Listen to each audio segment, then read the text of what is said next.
district, which includes the historic cities of Birmingham, Tuscaloosa, and my hometown of Selma, Alabama. I want all of you to know how very proud I am of the amazing work that our lawyers have done. I want to thank LDF. I want to thank the ACLU. I want to thank the National Redistricting Committee. I could go on and on and on. Lawyers have brought us to this point, and it's been because of the amazing stories of ordinary Americans of why it's important to have fair representation. Yeah. We're all here because we believe in this democracy, and we know firsthand what's possible. If any district understands the importance of the right to vote and fair representation, it's my district. And I know that Alabama's in the house. If you're from Alabama, thank you for their busloads that came from Alabama last night. I am also the proud author and sponsor of the John Robert Lewis Voting Rights Advancement Act. We know that fighting on the front lines to ensure that our democracy works requires all of us to do our part. That means litigators litigating, that means legislators legislating, and that means the people of this nation standing up, standing out, mobilizing and organizing and demanding that we have our democracy be truly representative. And that can only happen with all of us here. You know, it was in my hometown 60 years ago where John Lewis and those foot soldiers were bludgeoned on a bridge. And I have to tell you that I carry that legacy with me. I know that I have the seat that I sit in because our ancestors, our foremothers and forefathers fought for the right to have fair representation. And it is fairer, not fair, but it's fairer than it would be because of the work of so many of you that are here today, our allies, our partners. We couldn't do what we do in Congress without your support, and we definitely could not win a court case like this without your support. You know, since the Shelby versus Holder decision, and I was saying to Cleo Fields, who was in there watching the magnificentness that was Janae Nelson. Thank you, Janae. In 2013, I had the great honor of listening to the oral argument of the Shelby versus Holder case. And I was sitting to the left of John Lewis, and to my right was Sheila Jackson Lee. And while they are not here with us, their legacy looms large. We know that these are fighters. These are folks that believed that the best is still yet to come. Now, we know that progress is elusive, and every generation has to fight to hold on to the progress that we've made and to advance it. But we only advance it if we're moving, if we're doing some action. And we can do that when we mobilize together. Before I take my seat, I want to remind all of you of what John Lewis said on his very last time on that bridge in Selma. John's body was riddled with cancer, but he stood up tall and strong at the apex of that bridge. And he said with a very strong voice, never give up, never give in, keep the faith, and let's keep our eyes on the prize. Thank you all.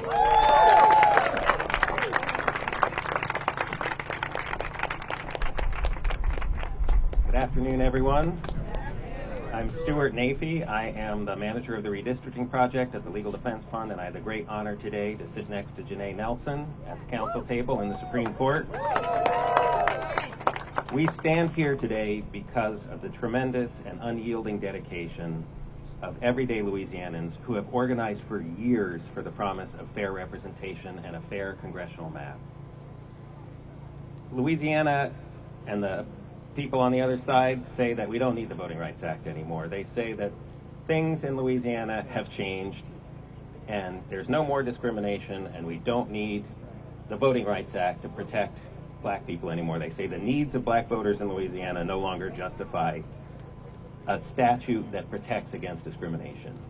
Now, I've talked to my clients in Louisiana and I've visited their communities, and I know and they know that is just not true. Yeah, that's right.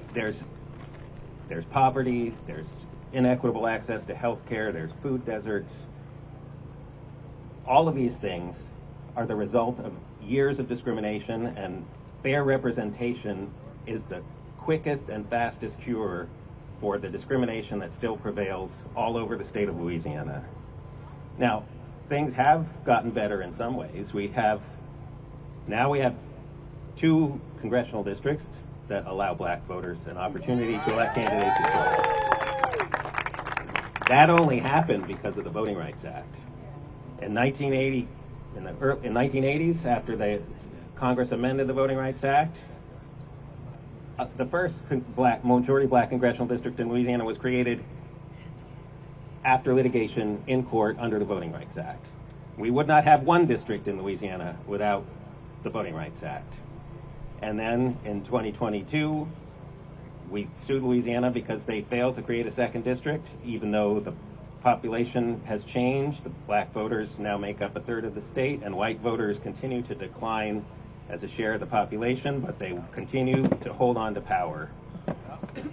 That happened because of the Voting Rights Act. So to say that we don't need the Voting Rights Act just defies reality. There is rampant discrimination continues. The Voting Rights Act is the reason we have fair representation, not just in Louisiana, but all over the country, all over the South and all over the country. And we need to continue to fight for the Voting Rights Act. We will not go back to a time when there was no representation for black people from Louisiana. We will not go back to a time when there was no representation for black people in Alabama. We will not go back. That's right.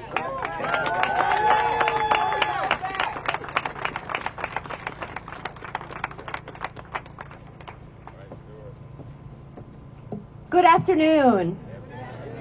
My name is Alana Odoms. I am the Executive Director of the ACLU of Louisiana. Thank you. First black woman in our organization's 70-year history to hold this role. And you all might say that that's black girl magic, but what I want to draw your attention to is Director Counsel Janae Nelson and the black woman work that it took to deliver those arguments in the way that she did. We salute you, sister. We are proud of you. Thurgood Marshall and all of the Director Councils are standing and watching and honoring you. And standing here on these steps, I'm reminded of something.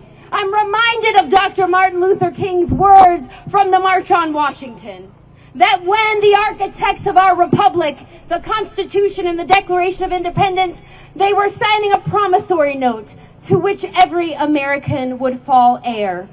It was a promise that all people, black and white, brown, would be guaranteed the unalienable rights of life, liberty, and the pursuit of happiness. And voting being the most sacred of all of our rights as Americans. But Dr. King told us that America had defaulted on that promise and that the check-marked justice had come back stamped insufficient funds. And so here we are again, generations later, still asking the same question. When will this country make good on what it put down on paper? That question was a question that Oliver Brown asked 70 years ago in Brown versus Board of Education. And it is the same question that the Robinson plaintiffs are asking today in Calais versus Louisiana. This case is as seismic as Brown, because just as Brown tested whether America would dismantle the legal framework of segregation, Calais will test whether we will protect the political power of black Americans and communities of color, or allow the inertia of discrimination to pull us backward. My grandmother, Sally Georgiana Odoms, was born in Newport News, Virginia, just about 20 miles outside of Jamestown in 1930.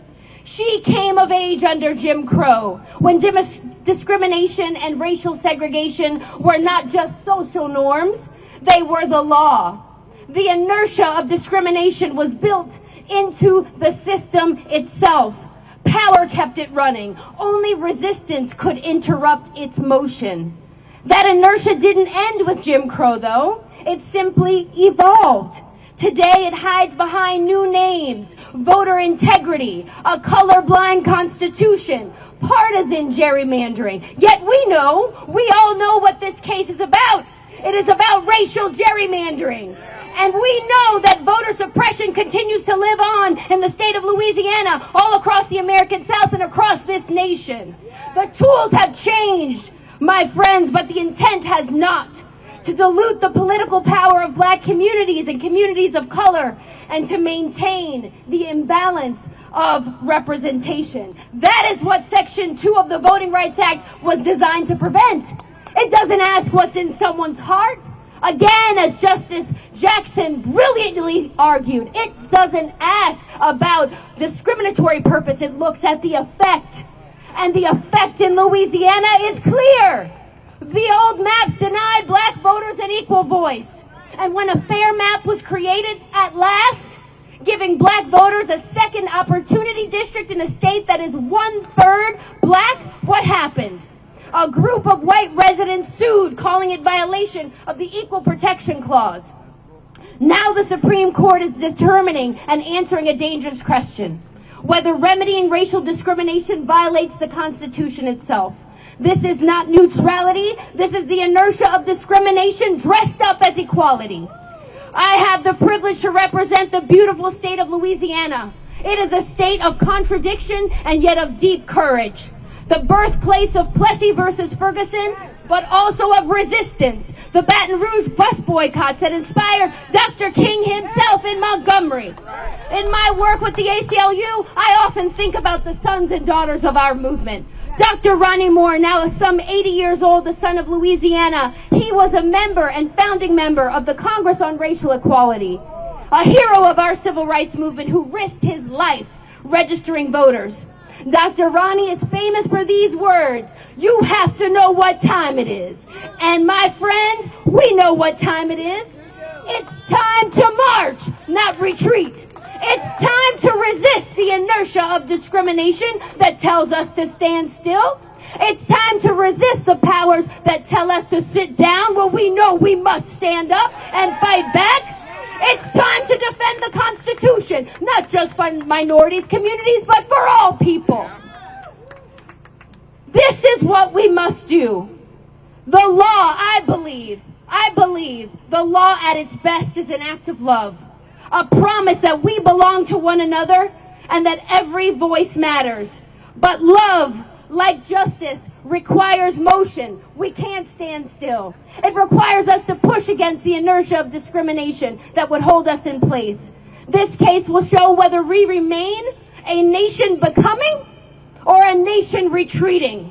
My grandmother knew what time it was. Dr. Ronnie knows what time it is. And I know what time it is. Do you know what time it is? If you know what time it is, then say it's time to move. Say with love, with courage, with purpose. We will make justice real in Louisiana and all across this nation. Thank you so very much.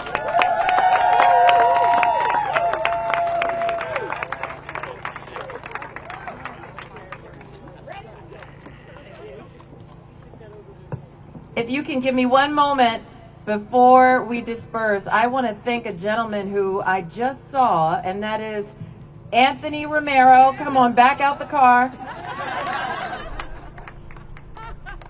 Yes, my brother. He won't say it himself, but Anthony has been such a stalwart supporter and a partner in arms in this moment, and I just want to say directly to you and your amazing team how honored I am to be in partnership with you, Anthony Romero, the president of the ACLU, our co-counsel in this case, and as I said, my comrade in arms in every fight for justice.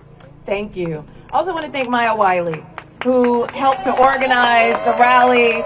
She is the president and CEO of the Leadership Conference, and so thank you. There are so many other people. I'm going to stop there, but these two I had to mention, and to thank our team at the Legal Defense Fund, the Cali team, who honestly have lifted me and supported me beyond measure in preparation. Nobody does any of this alone. And so the entire LDF staff, I want to thank you for your grace and forbearance. And I will just leave you with the words of our founder, Thurgood Marshall. This is our democracy. It is ours. Make it, protect it, and pass it on. Thank you.